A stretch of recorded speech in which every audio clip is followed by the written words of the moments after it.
കഴിഞ്ഞ ദിവസം 10 വർഷക്കാലം ആരും നടക്കില്ല എന്ന് പറയുന്ന പല കാര്യങ്ങളും നടന്നിട്ടുണ്ട്. ശരിയാണ്, മുഖ്യമന്ത്രി പറഞ്ഞ കറക്റ്റ് അല്ലേ?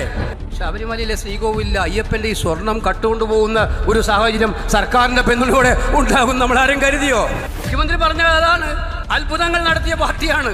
ദേവന്റെ സ്വർണം പോലും കട്ടുകൊണ്ടു പോകാനുള്ള സംരക്ഷണം കൊടുക്കുന്ന ഒരു ഗവൺമെന്റ് ഉണ്ടാക്കാൻ കഴിഞ്ഞു എന്ന് പറഞ്ഞാൽ ആരെങ്കിലും കരുതുന്നതാണോ അത്? ഇപ്പോൾ അവരെ ആശ്വസിക്കുന്നുണ്ടാവും. ഒരു മാസം കഴിഞ്ഞാൽ ചിലപ്പോൾ തെരഞ്ഞെടുപ്പ് ഡിക്ലെയർ ചെയ്യും. ഇങ്ങനെ നീട്ടിക്കൊണ്ടുപോയാൽ രക്ഷിക്കാൻ ഉദ്ദേശിക്കുന്നവരൊക്കെ രക്ഷിക്കാം. മക്കളെ, അങ്ങനെ ഒരു ധാരണയും വേണ്ട. എത്ര നീട്ടിക്കൊണ്ടുപോകാൻ ശ്രമിച്ചാലും ഈ അമ്പലക്കള്ളന്മാരെ പിടിച്ച് എല്ലാവരെയും പിടിച്ചകത്താക്കുക എന്നുള്ളതായിരിക്കും UDFന്റെ ആദ്യ ഗവൺമെന്റിന്റെ ആദ്യത്തെ നടപടി എന്നുള്ള കാര്യം നിങ്ങൾ മനസ്സിലാക്കിക്കോ. ഞങ്ങൾ ഇതിൽ പിന്നോട്ട് പോവില്ല.